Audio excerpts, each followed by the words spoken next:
העסק הזה של ייצור בולים הדביק אותי בן דוד שלי.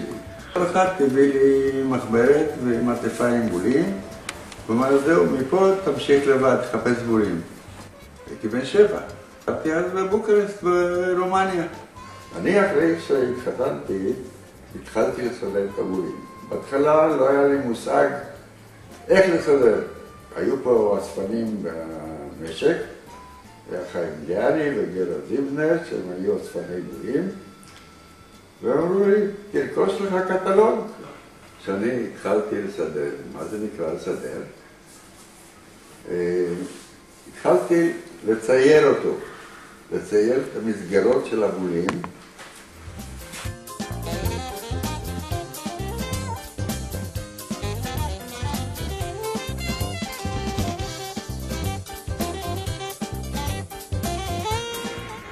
בולגריה,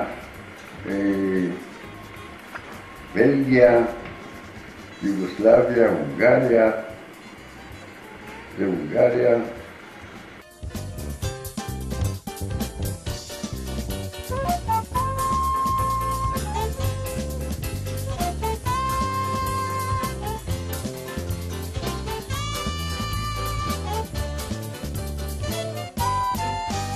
בדרך כלל בול שנמצא במרכז הנייר הוא נחשב לבול תקין.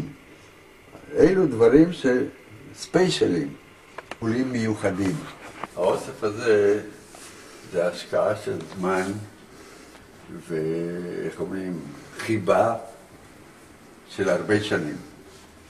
הדברים שאתם רואים פה, את האלבומים, האלה שמתוך הקלסרים, זה אלבומים שאני ציירתי לבד.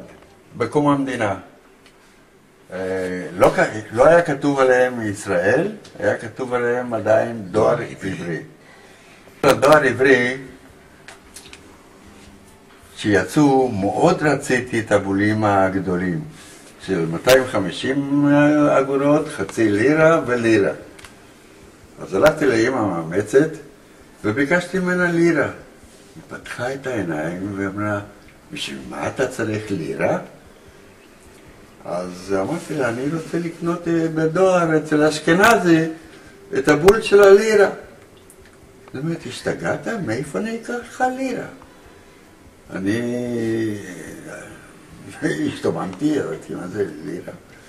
זאת אומרת, מסתבר שאז, ב-1948, תקציב החברים היה 5 לירות בשנה. הבול של הלירה בלתי חתום עם שובל מלא, כי לשובל היה עוד ספח אחד קטן, שוויו כיום למעלה $3,000. בשנים הבאות, כמה שאני אספיק, אני אסדר את כל מה שיש לי בתוך מעטפות, שאסדר אותם באלבומים.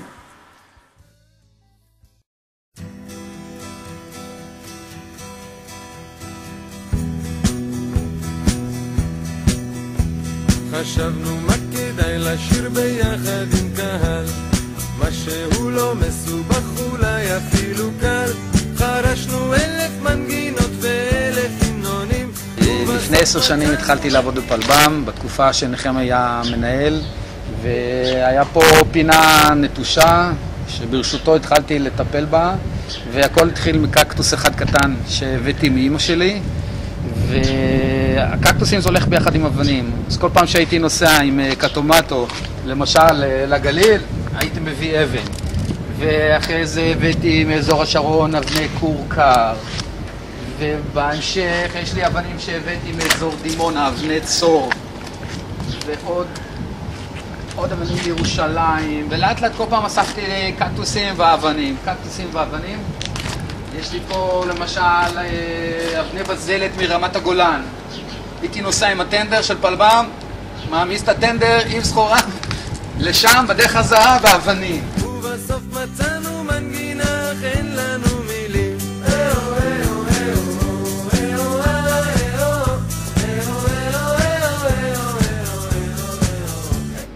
חלוקי הנחל הגדולים הם מנחל באר שבע, הלבנים. אז באיזשהו שלב בחורה אחת מעיריקו בשם דלית ביקשה שאני אעשה אצלם פינה גם כן, ועשיתי להם פינה גלילית.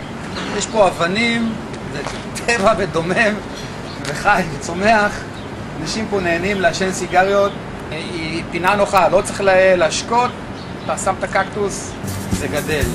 חשבנו שיר מולדת או פזמון לשנות 30 או איזה שיר על השלום. מה שאני עושה פה זה מחווה לגבעת קומי. לקחתי סלעים, שאריות של חומרי בניין, קצת קקטוסים ובלגן. זה מחווה לגבעת קומי. זה משקף את הנוף שלנו. זה גינה בהקמה.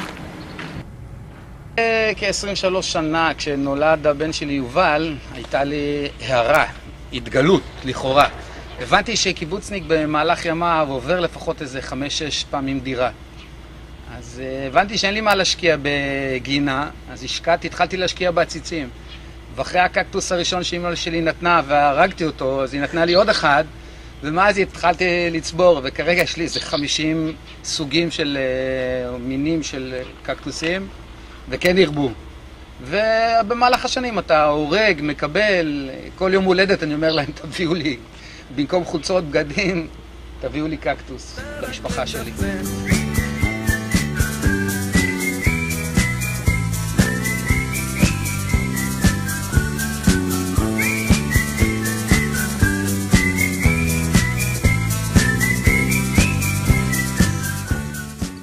חידה לסוכות. מי היה מגדל הקקטוסים הראשון בעין חרוד? רמז מדרכות.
זה כשאין עבודה, או אחרי עבודה או כשאין עבודה. זה לקח שנים, אבל כל פעם חצי שעה.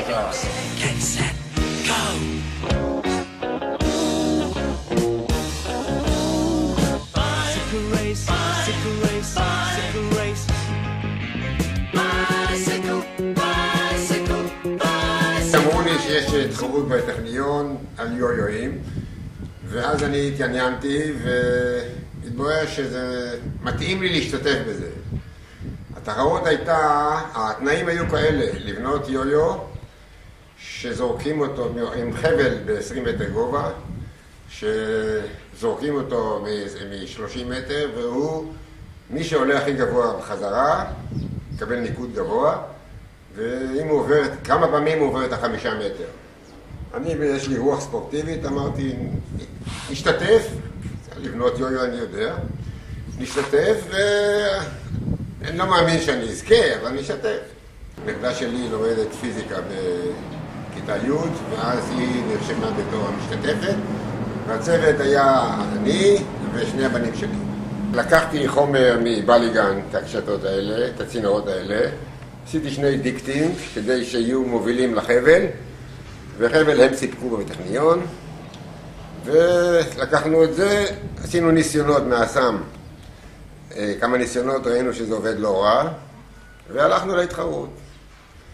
כשבאנו בהתחרות היו 14 משתתפים, כשבאתי להתחרות ראיתי מה שהחבר'ה בנו, אז כמעט חזרתי הביתה, אני האחרון וזה בושה. הרוח הספורטיבית השאירה אותי שם, והתברר שכל מה שבנו, היפים והטובים, היו פחות טובים משלי. הגעתי למקום שני, זהו. הזמן הפנוי שלי, וגם אחרי הזמן הפנוי, אני מחפש פרויקטים של כל מיני צעצועים ומונומנטים, דברים יפים שיש. אז בניתי את השפשלת על הגג של הבית, ועכשיו החלטתי לעשות מגן דוד על האסם, משהו שיראה כמו שצריך, זה משהו יפה וגדול. אז ביקשתי מיעקב כהן שינהל את הפרויקט הרמה למעלה, והם עשו את זה כמו שצריך. ואז החלטנו לעשות לו תאורה בלילה, ועם יעקב כהן כמובן שמנו מנורות, ובלילה זה מדהים. אם ישלמו אותו בלילה, זה נראה כמו הסנה בוער באש ומזוקל.